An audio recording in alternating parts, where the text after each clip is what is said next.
इकलौता बेटा है और बाप की जो है ना वो कमर टूट गई है इस उम्र में। अब इंसाफ नहीं मिल रहा, हर इदारे में चले गए हैं। खून निकल रहा है, उधर से ना खून निकल के जमा हुआ खून। मेरी तो एक ही नजर पड़ी, मैं उधर ही गिर गई। मेरा एक ही इकलौता बेटा, मैंने अपना घर तक सेल करके बेटे को डॉक्टर बना दी। जुल्म होंदा ना, इस जुल्म की इंतहा। ये कत्ल किया गया है। हमारे सामने एक ही रास्ता है, बस हम रोड पे आएंगे। MYK न्यूज की वीडियोस देखने के लिए हमारा चैनल सब्सक्राइब कीजिए। बिस्मिल्लाहिर्रहमानिर्रहीम, अस्सलाम वालेकुम नाज़रीन, आप देख रहे हैं MYK न्यूज़ टीवी। मैं हूं आपका होस्ट आमिर भट्ट। नाज़रीन, सियालकोट की फैमिली एक हमारे साथ मौजूद है। डॉक्टर इम्तियाज़, उसकी वालदा, उसके वालिद हमारे साथ मौजूद है, उसके मामू मौजूद हैं। इनसे जानते हैं कि 5 बहनों का इकलौता भाई, इसको क्या हुआ है, इसकी जो मौत की वजह है ये क्या है। अस्सलाम वालेकुम। वालेकुम माजी, इंतहाई अफसोसनाक वाक़या है कि आपका बेटा डॉक्टर है और ये सारा वाक़या है, क्या हुआ है इसको डॉक्टर को? हमें तो खुद पता नहीं चला क्या हुआ है। 5:30 बजे, 5:15 बजे हमें ना इत्तला मिली है कि खुर्रम का एक्सीडेंट हो गया है। एक्सीडेंट के नाम पे घर में शोर पड़ गया। बाहर लोगों को सब कुछ पता था कि खुर्रम की डेथ हो चुकी है। ठीक है। हम हॉस्पिटल पहुंचे, उधर हमारे गाँव, पूरा गाँव ही उधर था जमा। मैं उधर जब गई हूँ, मेरे से पहले मेरे भाई पहुंच चुके थे क्योंकि उसके वाल सऊदीया थे। मैं गई हूँ, मैंने कहा दरवाज़ा खोलें, पुलिस बाहर खड़ी है। वो अंदर किसी को जाने ही नहीं देते, बदतमीज़ी करते हैं, अंदर नहीं जाने देते। फिर मैंने ना उनको गुस्से से कहा, ज़ालिमों पीछे हो जाओ, मेरा एक ही बेटा था, मेरा बेटा है, ये दरवाज़ा खोलें। जब उन्होंने दरवाज़ा खोला, कमरे के अंदर से उन्होंने सब कुछ साफ कर दिया हुआ है। बेटे मेरे को स्ट्रेचर पे लटाया हुआ है। मैंने एक ही नज़र उसको देखा, कलर उसका सारा ब्लैक, बॉडी ब्लैक हुई है सारी, फेस ब्लैक, बॉडी भी सारी ब्लैक। एक पाँव से साग थोड़ा उतरा हुआ है, दूसरे पाँव के ऊपर मुकम्मल है। खून निकल रहा है, उधर से ना खून निकल के जमा हुआ खून। मेरी तो एक ही नज़र पड़ी, मैं उधर ही गिर गई। बाद में मुझे नहीं पता, मेरे भाई ने बाद में जो कुछ देखा, भाई ने देखा। लेकिन 3.5 माह हो गए, अभी तक पुलिस ने कुछ नहीं किया। पुलिस हॉस्पिटल वालों के साथ मिली हुई है, उन्होंने पैसा उनको पता नहीं कितना का दे दिया हुआ। मेरी मरीम नवाज साहब से दरख्वास्त है कि हमें इंसाफ दिया जाए। मेरा एक ही इकलौता बेटा, मेरी 5 बेटियां, मैंने अपना घर तक सेल करके बेटे को डॉक्टर बना दिया। जब टाइम आया, ज़ालिमों ने मेरे बेटे का कत्ल कर दिया। और समझ लें कि इकलौता बेटा है और बाप की जो है ना वो कमर टूट गई है इस उम्र में। अब इंसाफ नहीं मिल रहा, हर इदारे में चले गए हैं, जा रहे हैं। कौन सा दरवाज़ा रह गया जो अभी तक नॉक नहीं किया, लेकिन इंसाफ नहीं है। सियालकोट के अंदर ऐसी एक्टिविटी होती है तो वहाँ के जो इदारे हैं वो क्या काम कर रहे हैं। 3.5 माह हो गए इस केस को, अभी तक डॉक्टर साहब को इंसाफ नहीं मिला। उस दिन भी सोमवार का ही दिन था। सोमवार की रात को बेटा जाता है 1:30 बजे, कमरे के अंदर हमारे पास वीडियो है। 1:30 बजे के बाद वो बाहर नहीं निकलता, 1:30 पे। हालांकि उसकी आदत है कि जब भी जाना है, रेस्ट करनी है, तो पहले अपना यूनिफॉर्म चेंज करना है। यूनिफॉर्म चेंज करके बाहर जाना है, थोड़ा विज़िट करके आके फिर आके चेंज करके सोना है। तो 1:30 बजे के बाद वो बाहर ही नहीं निकलता। जब वो बाहर नहीं निकलता तो दूसरे दिन हमें खबर आती है कि एक्सीडेंट हुआ है बच्चे का। ना हॉस्पिटल की तरफ से, ना कि पुलिस की तरफ से, किसी की तरफ से ये हमें नहीं बताया जाता कि बेटे की डेथ हुई है या क्या मामला है। बाहर हमें बाहर के लोगों ने बताया है कि एक्सीडेंट हुआ है खुर्रम का।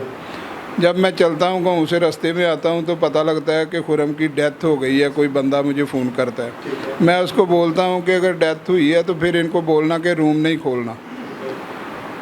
जब उधर जाते हैं, हॉस्पिटल इंटर होते हैं, जाके रूम के सामने जाते हैं तो उधर बहुत रश होता है। सारे गांव के लोग, शहर के जो जानने वाले सब उधर पहुंच जाते हैं हमारे से पहले ही। लेकिन रूम में किसी को दाखिल नहीं होने देते। जब मैं जाके रूम नॉक करता हूँ तो अंदर से शहबाज ढिल्लू नामी इंस्पेक्टर है, वो थोड़ा गलत लैंग्वेज बोलता है और बोलता है मैंने आप लोगों को 4 बार बोला है कि अंदर नहीं आना। नजर साहब मैं आपकी बात कर रहा हूँ, मुझे ये बताइएगा आपके हॉस्पिटल पहुँचने से पहले पुलिस वहाँ मौजूद थी? पुलिस उस वक़्त मौजूद थी, उस वक़्त भी मौजूद थी, और उससे पहले डीएसपी मैंने सुना डीएसपी और एसपी उधर से विज़िट करके चले गए हैं। ठीक है, आपको हॉस्पिटल वालों की तरफ से कोई कॉल आई थी कि बेटे की डेड बॉडी कमरे के अंदर मौजूद है? कोई कॉल नहीं, आज तो तक पुलिस भी का नहीं। वहाँ पे क्या काम है फिर पहले ये आपसे? यही तो मेरा सवाल है, सवालिया निशान है। यही तो मेरा सवाल है, पुलिस और हॉस्पिटल का क्या काम है? बगैर मुद्दई के बच्चे को उन लोगों ने फोरेंसिक उड़ा दिया, कमरा साफ करके स्ट्रेचर पे ले आए। ये दोनों मुजरम है, हमारे लिए एक नहीं है। कौन है, नाम बताइएगा। ये पुलिस वाले जो उधर थे वो तो शहबाज ढिल्लू और मियाँ शहबाज थे उस वक़्त, लेकिन जो अमला है हॉस्पिटल का वो तकरीबन 6 से 7 बंदे अंदर हैं। इन लोगों का क्या काम है कि डेड बॉडी हमारे बच्चे की है और ये उठा के स्ट्रेचर पे ले आते हैं, पता भी लग जाता है बच्चा ब्लैक हो गया है, डेड हो गई है, तो ये स्ट्रेचर पे क्यों डालते हैं? इन लोगों ने किया और इन लोगों ने छुपाने के लिए ये सब कुछ किया। नजर साहब मुझे ये बताइएगा, आपने अभी बताया कि डेड बॉडी ब्लैक हो गई है, ठीक है, बाहर से आपको इतला मिली है कि एक्सीडेंट है। हॉस्पिटल पहुंचने से पहले जब पहुंचे हैं वहाँ पे पुलिस सारे अफसर मौजूद हैं जी। डेड बॉडी ब्लैक किस सूरत में होती है? आप माशाल्लाह से आपको पता है इस चीज़ डेड का। बॉडी तो आप लोग भी जानते हैं, मैं भी जानता हूँ कि पॉइजन से ही होती है, ठीक है, या दिया गया है या खिलाया गया है, ठीक है, लेकिन इसकी इंटेरोगेशन तो करनी है पुलिस ने। बिल्कुल ऐसी है। जब पुलिस उनके साथ मिली हुई है, 3 माह 20 दिन हो गए हैं, 3 माह 20 दिन से एक बंदे की भी इंटेरोगेशन नहीं हुई। जब डेड बॉडी पे कोई निशानात, कोई दबाव, कोई तशद्दुद, कोई ऐसी चीज़ आपने देखी है वहाँ पे? नहीं, डेड बॉडी पे बस 3 इंजेक्शन के निशान हैं पाँव के ऊपर। इंजेक्शन के निशान किस किस जगह पे थे? पाँव के ऊपर ही बस। पाँव के ऊपर निशान है? जी। ठीक है, अच्छा, फिर ये पाँव के ऊपर एक बहुत बड़ा निशान वाज़े नजर आ रहा है जी। और इसकी सॉक्स भी पूरी नहीं उतरी हुई, हाफ सौख उतरी हुई है। हाफ उतरी हुई है, हाँ। ठीक है। आपने अब डेड बॉडी देख ली है, 3 जगह पे इंजेक्शन के निशान है, आप क्या समझ रहे हैं इसमें क्या चीज़ छुपाई जा रही है और आपको क्या बताई जा रही है? सर ये तो साफ क्लियर है कि ये अगर किसी वजह से भी होता तो हमें कॉल की जाती। जब हॉस्पिटल ने हमें कॉल नहीं की, पुलिस ने हमें कॉल नहीं की, तो कोई अंधा बंदा भी हो वो भी बोलेगा कि ये मर्डर है। भैया कोई लवारिस बच्चे की लाश नहीं थी कि हॉस्पिटल के अंदर पुलिस पहले आ गई है, अमले ने छुपा लिया इसको, पहले सबसे घर वालों को इन्फॉर्म करें कि बच्चे के साथ कुछ हुआ है, इनको इतला करनी चाहिए थी। बिल्कुल ठीक है, बनता राइट ये है। अब पुलिस क्या कार्रवाई कर रही है इस पर? पुलिस इसके ऊपर कोई कार्रवाई नहीं कर रही। 3 माह 20 दिन हुए हैं, 3 माह 20 दिन की वीडियो थाने की निकालने में हर रोज़ जाता हूँ, कोई इन्वेस्टिगेशन नहीं। ना पुलिस की कार्रवाई ये थी कि पुलिस बोल रही थी कि हमें फोरेंसिक आने दो, फोरेंसिक आने दो। ठीक है, फिर भी मैंने वेट किया कि चलो अल्लाह करे हमें इंसाफ मिल जाए। 20 दिन हो गए फोरेंसिक को क्लियर हुए, तो फोरेंसिक के बाद रिपोर्ट बनती है सिविल हॉस्पिटल से, सिविल हॉस्पिटल से दूसरे दिन रिपोर्ट बन जाती है। 20 दिन से रिपोर्ट नहीं बन सकी, ना रिपोर्ट किसी ने बनवाई है ना बनी है, रोज़ एक नई कहानी सुना के हमें उधर से चला दिया जाता है।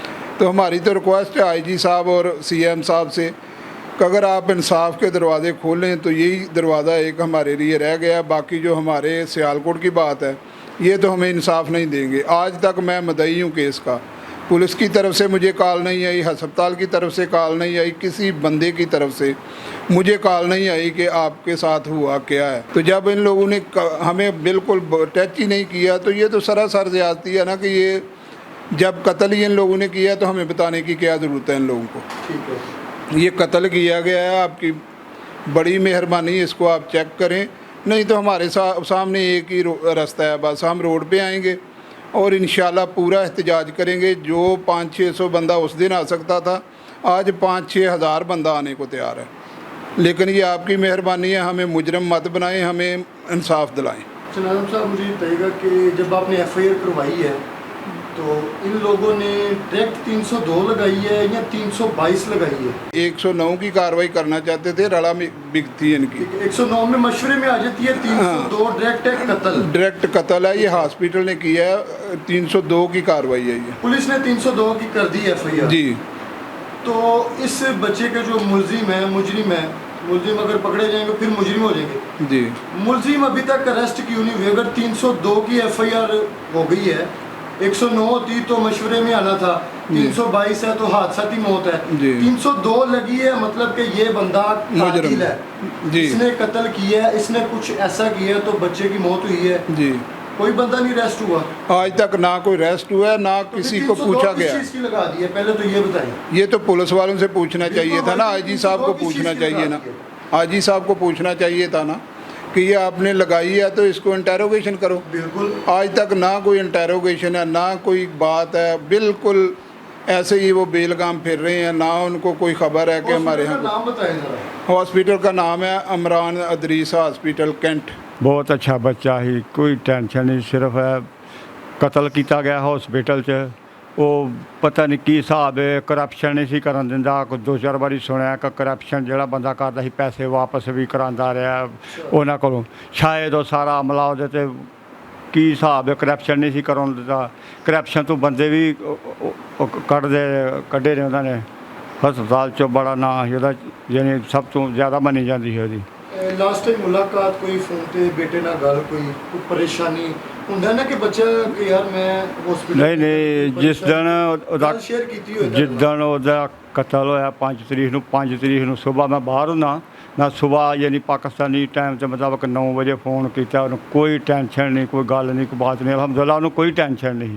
ਉਹਨੂੰ 4 ਸਾਲ ਹੋ ਗਿਆ, ਯਾਨੀ ਕਿ ਹੁਣ ਉਹ ਯਾਨੀ ਸਰਜਨ ਦੀ ਪੈਸੇ ਲੈਂਦਾ ਪਿਆ, ਤਨਖਾਹ ਲੈਂਦਾ ਪਿਆ, ਲੇਕਿਨ ਅੱਜ ਤੱਕ ਅਸਾਂ ਉਹਦੇ ਕੋਲੋਂ ਕਦੇ 1 ਰੁਪਈਆ ਨਹੀਂ ਮੰਗਿਆ। ਸਗੋਂ ਉਹਨੂੰ ਦਈ ਦੇਣੇ ਕੋਈ ਟੈਨਸ਼ਨ ਨਹੀਂ, ਕਿਉਂ ਅਸੀਂ ਆਪਣੇ ਲਈ ਆਪੇ ਕਮਾ ਸਕਦੇ ਹਾਂ।